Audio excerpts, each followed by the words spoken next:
Well, once again, all eyes are on the leader of the NDP to see whether he will support the speech from the throne and keep the minority Liberal government afloat. I'm joined now by NDP leader Jagmeet Singh. Mr. Singh, good to see you again. Thanks for taking time to speak with me. Good to see you as well. Can the Liberals count on your support for the speech from the throne? Well, we haven't made our decision yet, but we've laid out a really clear marker. What we said to the Prime Minister, and I said it on our conversation that we had on Friday, is, and I want to make it really clear, is for us, the throne speech is words on paper. We will look at it very closely and make a decision whether or not we want to support it. But we can guarantee our support for legislation that will extend CERB while the changes to EI are being worked out, extend CERB, and also ensure that people have access to paid sick leave. If those two things are available and present, we will support that legislation and we will continue to move forward. Those two things are the most pressing things right now immediately for people. CERB being extended while the EI details are being worked out so that everyone who needs help can get it, and paid sick leave. Those are our two clear demands so that we can keep moving forward. But more importantly, if those are put in a legislation, we will absolutely give our support for those two things. All right. So a couple of things to unpack there. You spoke, as you say, with the Prime Minister on Friday afternoon. What did you get those commitments from him about paid sick leave and an extension of the CERB? Did he say, Jagmeet, that's a great idea. I can guarantee you they will be in the speech from the throne and they'll be followed up by legislation. Did you get that commitment? No, I did not get the commitment. There was an openness and a willingness to listen, but I didn't get the commitment. He said he would consider that feedback and the things that we said are really important. He did seem open to it, but again, no commitment. But I want to be very clear. If those two pieces, those two supports for people, we are focused on fighting for people. If there is help for extending CERB and making sure workers don't have to make the impossible choice, going and work sick or staying at home, not knowing if they'll have any pay and not being able to pay the bills at the end of the month. If those two things are there, we will support that legislation. If there's those two pieces, and we will vote for those things to continue to go forward. Right. I mean, I don't think we necessarily expect to see, you wouldn't see the legislation in the speech. They would flow from that at some point. So what will it take for you to support the speech then? Just a mention of those two things that the government plans to act on them? Is that good enough? Well, the speech is what we're understanding from the Liberals is that they have legislation that they're going to put forward around EI.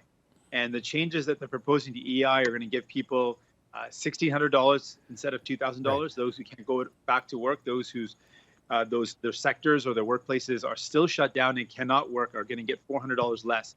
That to me is wrong. So I've made it clear that more than just the words on paper in the throne speech, the actions of the government matter to me and in fact matter to people.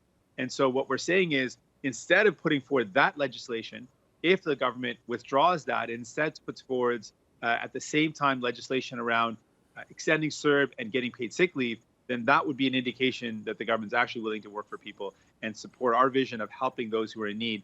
And then we would be in a position to consider support. All right. So we've not made up our mind and we're ready to vote no, but our goal is not to vote no. Our goal is to find a way to continue to help people. Our goal is not to plunge the country into an election.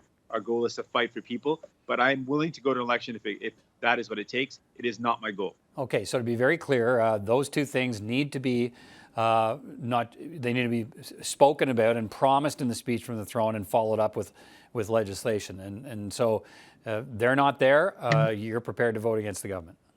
I'm actually saying I'm not even I'm not worried about them being in the speech. I want to see the legislation.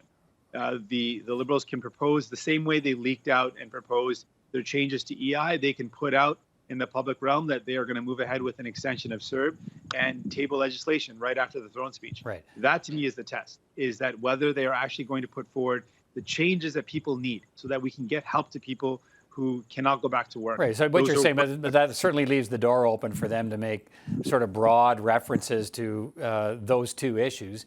That would be enough, from what I'm hearing. That would be enough to win your support for the speech itself, even if it.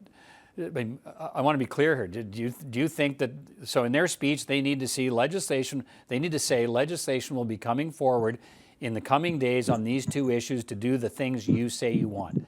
If that's not a promise in the speech, you vote no? Well, the thing is, the speech is going to happen on one day. The vote's not going to happen for days later. Right. So there's many days in between. And that's what I'm saying is that, no, I'm not concerned about the words that they say. I will take a look at that, and I will take a careful look at what they're promising. And I'm sure they're going to say a lot of the things that we put out that we want to see in terms of help to people for their health care, for farming care.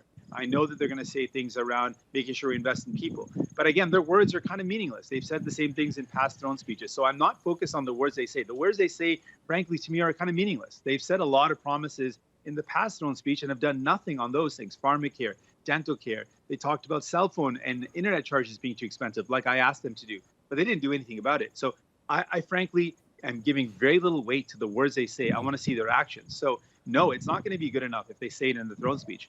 In the days that follow this throne speech, I'll see if they actually bring forward the legislation. And that will inform my decision whether or not we actually vote yes or no. Right, but in the practice of Parliament, if you support the speech from the throne, which I'm going to go out on a limb here and say I think you're going to, because that's what it sounds like you're saying.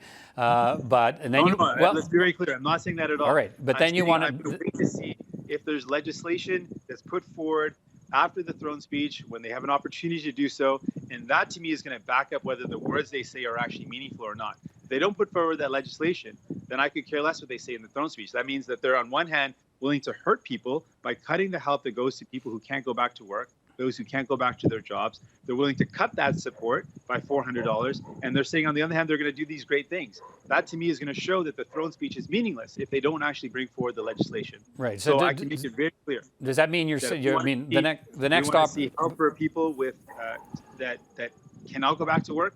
So extend CERB, and we want to see help for workers who need to know that they can have paid sick leave so they don't have to go into work sick. Great. So you're saying from the time they introduced the speech from the throne till the time the debate is finished on it and the vote, you need to see something in that time frame, or you could vote against it when the vote comes?